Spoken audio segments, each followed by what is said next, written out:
બધાને ભીખુભાઈ ખુમાણના રામ રામ. આ જાય તેરે ગોણ્યું દીકરીઓ તરીકે આવ્યું છે અને એને જે ભગવાન પોતે આહિરનું રૂપ લઈને આવ્યા છે. એટલે એ હનામાં કહે છે કે અહીંયા આપણે હગાની ઘેરે નથી આવ્યા, કામે ચડો. અને આ તેરી દીકરીઓ થાય છે.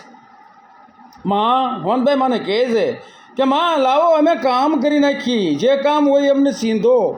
કે ના ના ના, તમે મહેમાન કહેવો, તમને નો ચિંતા. કે ના, કુલગોરને ઘેરે અમે મહેમાન ન કહેવાય. કે પણ તમારે અજાણવું પડશે. કે ના માં, અમારે અજાણવું ન હોય. તમારે તમે જઈને બેહો બધાની હારે અને જે જરૂર પડશે એમ કે માંગી લેવું. અને તેરે કામે ચડી ગયા છે. દૂધપાક પૂરી અને જે કાંઈ રાંધવાનું હતું એ રાંધ્યું છે. તેરે દેવ ગોણ્યું કે માં તૈયાર થઈ ગયું, કે તો તમે તેરે બેસી જાઓ, પહેલાં ગોણ્યુંને જમાડવાનું હોય. તેરે ગોણ્યુંને બે હાર્યા છે ભેગા ભેગા કહે છે, આહિર બનીને આવેલા કહે છે તો અમને હારે બેહારી ગયો, કારણ કે અમારે જવું છે હગાને ઘેર, એટલે અમારે મોડું ન થાય, એટલે મને હારે બેહારજો. સૌદેયને બેહાર્યા છે, હોનભાઈમાં પીરહે છે, શાંતિથી જમાડ્યા. આણે જે આહિર બનીને આવ્યા છે એને પોતાના કડિયામાં હાથ નાખ્યો અને માલપાથી 5 સોનામોર કાઢી અને આપી કે આ કુલગોરનું, અમારા ગોરના ઘરનું એમ નામ ન ખવાય, એમ કરીને 5 સોનામોર આપી અને કીધું કે હવે અમે જઈએ, અમારે મોડું થાય છે. પોતે નીકળી ગયા છે.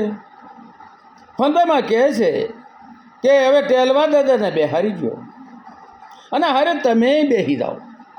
ટેલવા દાદાને બેહાર્યા જમવા, પોતે પણ આમાં બેઠા છે.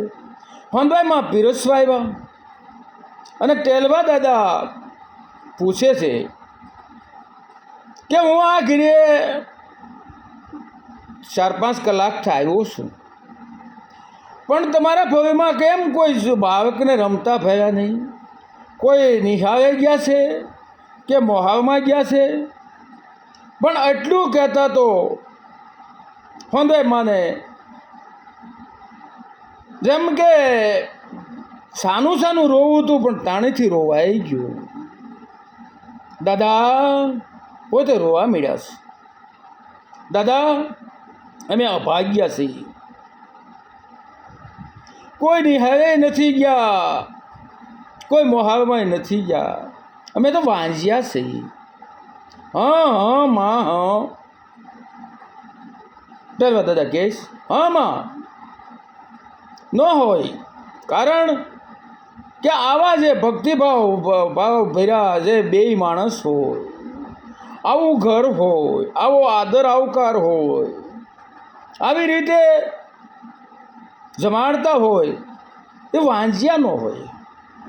નહીં નહીં નહીં નહીં માં, વાંજ્યા ન હોય. અને હું ટેલવો ગોર આ 3 દિવસના ઉપવાસ અને આ તમારે ત્યાં પારણા કરવા બેઠો છું.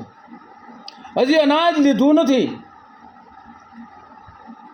અને હું મારા અંતર આત્માની આશીષ આપું છું, મારા અંદરના આત્માની આશીષ આપું છું કે તમે વાંચ્યા ન હો. તમને ભવનાથ દીકરો દેહે, તમને ભવનાથ દીકરો દેહે, એટલું જ નહીં માં. હા બોલે માં, નકરો દીકરો દેહે એવું નહીં, પણ જ્યાં સુધી સૂર્ય ચંદ્ર તપે ત્યાં લગી તમારા નામ કીર્તિ અમર કરશે એવો દીકરો થાય.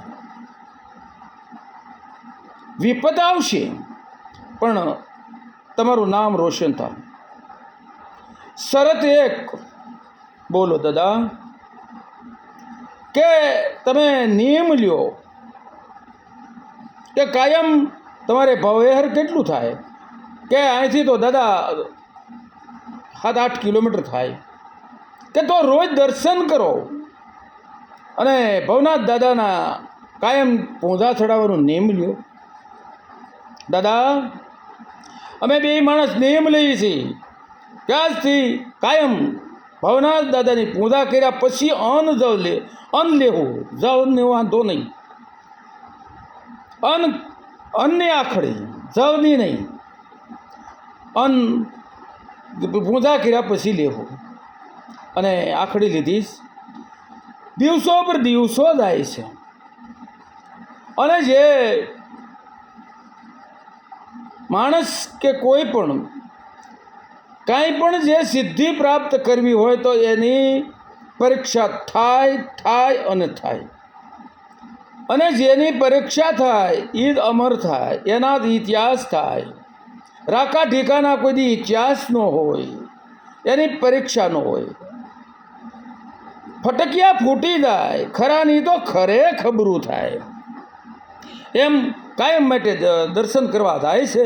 એની માઇલ પર સોમાહું આવ્યું અને પેલવાડની એની મંડાણી છે અને ઉભરેણ નદીની માઇલ પર પાણી ઉભરાણા છે. બે માણસ સવારે ઉઠીને જોવે છે તો અંધરાધાર વરસાદ વરે છે. છતાં બે નક્કી કર્યું કે હાલો જે થવું હોય થાય, પણ દાદાના દર્શન તો કરવા જ છે. ત્યાં લગી અન્ન ન કપે. અને બે પૂજાપાઠ લઈને જાય ત્યાં નદીની માઇલપા ઉભરેણ નદી ઉભરાણી છે અને ગામ લોકો જોવા માટે ભેગા થયા છે. ઉપરવા વરસાદ ચાલુ છે. આ ગોર અને ગોરાણી આવ્યા. ગામ લોકોએ કીધું કે દાદા ઘેરે પૂજા કરી લેજો, આમાં ન ઉતરાય. આ તો હગાની હગી, આની માઇલપા ન ઉતરાય. બધાએ સમજાવી પાછા આવ્યા છે. 1, 2, 3 દિવસના વાણા વાઈ ગયા. નદીની માઇલમાં પાણી ઉતરતા નથી. 3 દિવસના ઉપવાસ પીડ્યા. ચોથે દિવસે બે નક્કી કર્યું કે આજ તો કાં તો ભવેહરની તળવટીની માઇલપા અને કાં તો દરિયાના બેટની માઇલપા, કાં સમુદ્રના તળિયે જવું છે અને કાં ભવનાથના દાદાના સાનિધ્યમાં જવું છે. બે નક્કી કરી નીકળ્યા. નદીની માઇલપા તો હજી પાણી ઘૂંઘવાટા કરે છે, હજી તો પાણી યાદ આવે છે. ચડતા છે, ઉતરતા નથી. બધા માણસો એકઠું થયું છે નદીઓ કાંઠે. આ બે માણસને સમજાવે છે, પણ આ એણે નક્કી કર્યું કે આજ તો પાછા વળવાનું નથી. આજ તો દાદાના દર્શન કરે છૂટક્યો, નકર દરિયાના પેટમાં જવું છે. અને કીધું કે દાદા કે તમને જો બીક લાગતી હોય તો પહેલું પગલું હું ભરું.